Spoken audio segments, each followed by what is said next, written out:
A soberania se conquista através da astúcia e da traição, conserva-se através da mentira e do homicídio, perde-se pela lealdade e pela compaixão.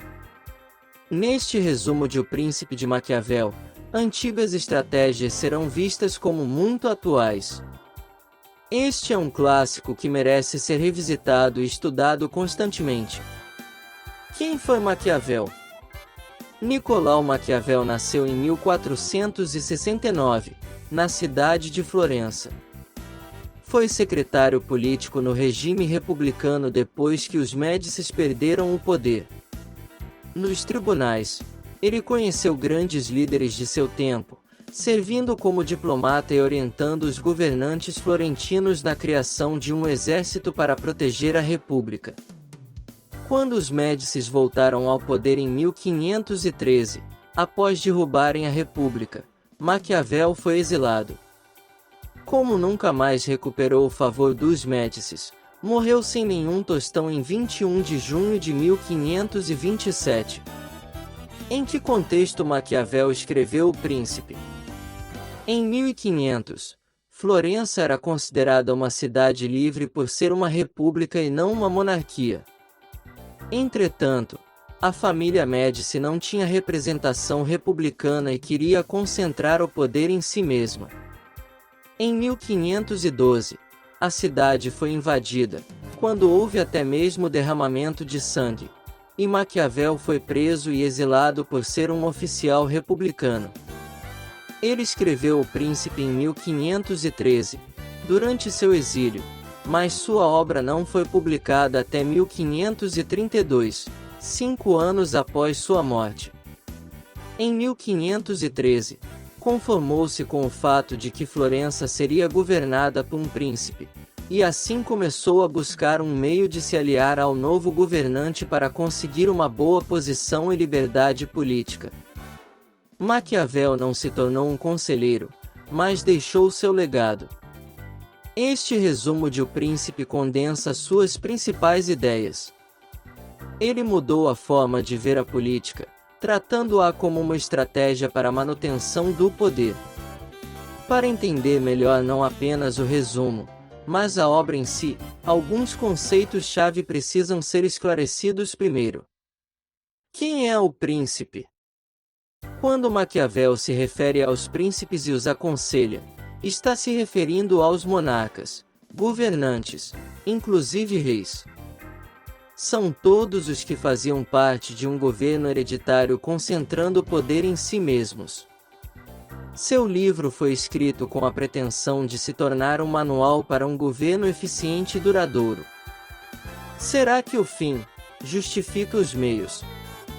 Esta frase não está escrita em O Príncipe de Maquiavel, mas se tornou uma interpretação comum da obra como um todo. Dizer que os fins justificam os meios é dizer que, se for para manter sua autoridade, o governante pode fazer o que quiser em seus domínios. O que é virtude e fortuna? Virtude não é virtude no sentido clássico, no qual o homem luta pela excelência e não tende nem aos vícios dos excessos nem aos vícios dos defeitos, constituindo um meio termo. Antes de ler o resumo de O Príncipe, é necessário entender que virtude é a habilidade e a inteligência para governar. Ele deve visar a harmonia e a paz em seu reinado. Se um governante tem virtude, tem a capacidade de controlar e superar as dificuldades impostas a seu governo, criando estratégias para permanecer estável. Em alguns momentos precisará ser piedoso e bom, em outros será severo e cruel. A fortuna está relacionada à ideia de acaso e de sorte. Os príncipes devem estar atentos à roda da fortuna, ora favorável ao seu governo, ora um obstáculo. Por esta razão, o príncipe precisa estar sempre atento, desenvolvendo sua virtude para obter boas oportunidades mesmo que a roda da fortuna não lhe seja favorável. O príncipe apresenta ao leitor os detalhes dos principados da época. Maquiavel os dividiu em hereditários, civis ou eclesiásticos. A intenção da obra é ensinar aos príncipes como chegar ao poder e não perdê-lo, não perder seus territórios. Maquiavel enfatizou a necessidade de se ter boas armas e boas leis, além de comandar e defender os principados mais fracos que estiverem em torno do território principal. Esta medida é preventiva, pois fortalece a fronteira contra possíveis inimigos. Os principados hereditários são mais fáceis de governar. Eles já são vistos como sendo de famílias que têm direito ao poder. Os principados novos são os primeiros de alguma família ou são recentes porque foram conquistados por outros estados que têm seus príncipes hereditários. Neste caso, o principado é considerado misto. As alterações nascem principalmente de uma dificuldade natural a todos os principados novos, que consiste no fato de os homens gostarem de mudar de senhor, acreditando com isso melhorar. Os principados novos encontram mais dificuldades para se estabelecerem, pois precisarão de apoio para manter o território conquistado. Caso um cidadão particular se torne o príncipe de sua pátria, seu governo será chamado de principado civil. Será necessário uma grande astúcia, governando em benefício do povo e não dos poderosos. Se o povo for hostil, este abandonará o príncipe. Aqueles que, somente pela fortuna, de cidadãos particulares se tornam príncipes fazem-no com pouco esforço, mas com muito esforço se mantêm. E não encontram dificuldade no caminho porque passam voando por ele, mas todas as dificuldades surgem quando chegam ao destino. Os principados eclesiásticos são adquiridos por virtude ou pela fortuna e são mantidos pela religião. Permanecem fortes e estarão sempre no poder. Além disso, não precisam ser defendidos, pois são considerados seguros e felizes. Nestes exemplos, o poder é aumentado com mais armas e mais virtudes. Como o príncipe deve governar para permanecer no poder? Para ganhar forças, o príncipe precisa considerar como inimigos todos aqueles que se incomodaram ou se ofenderam por terem sido conquistados. Será necessário reconquistar regiões rebeladas. Não oprimir o povo é a regra de ouro para se manter no poder. Os súditos precisam ver o príncipe como alguém que promove a segurança e a estabilidade. O príncipe sábio se certificará de que o povo sempre precise do Estado e o veja como provedor de suas necessidades. Os problemas do Estado são como a tuberculose. Fácil de tratar no início, mas difícil de detectar. Com o tempo, o diagnóstico se torna mais fácil e o tratamento mais difícil. Por esta razão, é necessário prevenir a ocorrência de problemas. Outro passo da estratégia de Maquiavel é não mudar os costumes, as leis e os impostos das províncias conquistadas por povos de costumes iguais. No entanto, os novos governantes terão dificuldades. Para amenizá-las, será necessário habitar a província, dominar as desordens e estabelecer colônias. Se o príncipe dá a seus súditos uma boa condição de vida, alimento e trabalho, ele é amado. E, se os súditos forem fiéis, deverão ser amados. Os que não aceitarem o príncipe devem ser empregados como conselheiros ou considerados inimigos. Primeiro, o povo deve ser considerado amigo, e é melhor não oprimir. O príncipe deve estar preparado para ver os cidadãos fugirem nas adversidades. Entretanto, se um povo espera o mal e recebe o bem, ele é mais fiel do que aquele que espera apenas o bem. A liberalidade prejudica o príncipe se for usada de uma forma conhecida por todos, levando-o a ser desprezado e odiado.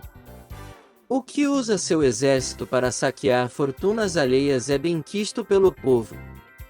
O miserável é considerado correto, pois gasta pouco e não rouba seus súditos, sendo um defeito que colabora na manutenção do poder.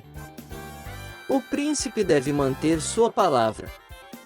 Maquiavel diz que não deve caso isso lhe cause prejuízo ou quando a circunstância que o levou a prometer algo não exista mais.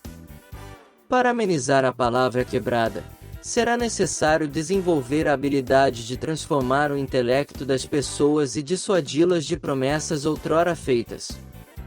O príncipe deve ser como a raposa, que sabe como escapar das armadilhas. Também deve ser como o leão, que sabe aterrorizar seus inimigos. Quando ser raposa ou ser leão vai depender das circunstâncias. Não há razão para manter a palavra com os homens, porque eles são maus igualmente não mantêm sua palavra. E mesmo que o príncipe mude, ele deve sempre parecer ter uma palavra que é como uma rocha. Como conquistar principados que já tinham suas leis? Em resumo, Maquiavel apresenta 3 formas: arruiná-los como a estratégia mais segura, habitá-los pessoalmente, criar gradualmente um governo, deixando os súditos com suas próprias leis. Estados que possuíam outro príncipe governando são mais facilmente conservados. Os que foram conquistados com armas e fortunas de outros não são mantidos por causa da corrupção do exército e da sociedade que não possui alicerce, não é fortalecida. Assim, estes governantes terão que se submeter à vontade de quem lhes concedeu o Estado. É um caso em que o príncipe não tem poder, pois quem comanda o Estado é o dono da fortuna. Como usar a crueldade? O governante deve agir difundindo a fama de ser cruel, já que os príncipes, em geral, querem manter um ar de piedade. Segundo Maquiavel, um bom príncipe não deve se preocupar se seus súditos o considerem cruel, pois isso os manterá unidos e fiéis. Para sustentar a reputação de crueldade, ele cita os exemplos dos governantes que permitiram o nascimento da desordem por um excesso de piedade. Os que alcançam o poder por meio de crimes não são celebrados como homens de virtude. Mas Maquiavel descreveu 2 possibilidades para o uso da crueldade. Se o crime for de extrema necessidade, a maldade é justificável se, depois disso, apenas o bem for praticado. Se o crime se perpetuar, o príncipe faltará com escrúpulos. O mal deve ser feito de uma só vez, e a bondade aos poucos. Os homens se lembram dos benefícios recentes mais do que de todo o mal infligido anteriormente. A Itália do século XVI estava em péssimas condições por ter confiado suas forças às milícias e aos mercenários. O amor é preservado pelo vínculo de obrigação, que é quebrado quando os homens o acham necessário. O medo mantém os súditos unidos por causa do medo do castigo, que não desaparece. A importância do exército do príncipe. O objetivo principal do príncipe é cuidar da arte da guerra, de sua organização e disciplina. Os que não pensam na guerra perdem seu estado, os que pensam, tornam-se príncipes ou aumentam seu poder. A organização das tropas deve acontecer pensando constantemente na guerra, sendo mantidas organizadas e treinadas. Nem mesmo em tempos de paz um exército deve estar ocioso. A força de um principado deve ser medida de acordo com o poder de seu exército, ou seja, pela força de suas armas. Reinados com muita fortuna e muitos homens devem ter um bom exército. Se o príncipe não tiver bons fundamentos, ele cairá na ruína. Poder e prestígio vêm das boas armas, que são uma condição para que existam boas leis. Maquiavel não recomenda o uso de tropas mercenárias e auxiliares, pois são desunidas, ambiciosas e infiéis. As boas tropas dependem da presença do príncipe e da atuação como seu capitão. O perigo das tropas mercenárias é a covardia, e o das auxiliares é seu valor. As tropas auxiliares não são boas, porque são chamadas para combater outro principado mais poderoso. Em caso de derrota, o principado estará arrasado. Porém, se vencer, ficará refém das tropas que o ajudaram. As armas dos outros não só são danosas e prejudiciais, como também são motivos de vergonha e constrangimento. O principado não será seguro e estável se não estiver fundamentado em suas próprias forças. É melhor ser mais amado do que temido ou mais temido do que amado. O príncipe deve aprender a não ser muito bom e piedoso, assim como deve ser prudente e fugir dos vícios que o levariam a perder seu poder. De acordo com Maquiavel, é melhor que o príncipe seja mais temido do que amado. Segundo ele, o governante temido mantém o povo em paz, unido e leal. É preferível que um indivíduo seja prejudicado do que todo o reino, por causa da fraqueza de um príncipe piedoso. Os homens traem facilmente suas amizades e são bons quando lhes convém. A natureza humana é ingrata, inconstante e teme o perigo. Os homens têm menos receio de ofender alguém que se faça amar do que alguém que se faça temer. Deve, porém, fazer-se temer de modo que, se não atrair o amor, afaste o ódio. Mas ser temido não é o mesmo que ser odiado. O melhor caminho é o do equilíbrio, com prudência e humanidade. É inteligente não ter demasiada confiança nas pessoas. O príncipe deve saber quando ser bom e quando ser mau, punindo com leis ou com violência. Deve um príncipe viver com seus súditos de forma que nenhum incidente, mau ou bom, faça variar seu comportamento, porque, vindo as vicissitudes em tempos adversos, não terás tempo para o mal, e o bem que fizeres não te será acreditado, porque julgarão que o fizeste forçado. Para afastar o ódio, é preciso ser dissimulado, demonstrando um certo conjunto de habilidades, mesmo que o príncipe não as tenha. Maquiavel explica que é necessário parecer tê-las. A postura do príncipe deve ser sempre a de um soberano com 5 qualidades: piedoso, fiel, humano, íntegro, religioso. Em caso de necessidade, agirá de forma contrária a estas qualidades. Deves parecer clemente, fiel, humano, íntegro, religioso e selo, mas com a condição de estares com o ânimo disposto, quando necessário, não o seres de modo que possas e saibas como tornar-te o contrário. Para ser odiado pelo povo, será suficiente os bens de seus súditos, seduzir suas mulheres e desonrá-los. Se nenhuma dessas coisas acontecer, o povo viverá feliz. Para ser amado, ele deve manifestar atos de grandeza e coragem em ações irrevogáveis. Nada torna um príncipe tão estimado quanto realizar grandes empreendimentos e dar de si raros exemplos. O povo também precisará de distrações, como festas e espetáculos. O Estado deve contar com os melhores e ter bons ministros. É imprescindível que haja confiança mútua entre o príncipe e seus ministros para a manutenção do poder. Os conselheiros devem ser sábios e devem falar somente se solicitados. O príncipe, por sua vez, deve escutá-los e manter a prudência. Mas os conselheiros não podem receber muito poder, pois o povo estará confuso sobre quem é seu senhor. A França, segundo Maquiavel, teve vários barões locais que faziam com que o rei tivesse pouca autoridade. Aquele que não detecta no nascedouro os males de um principado não é verdadeiramente sábio.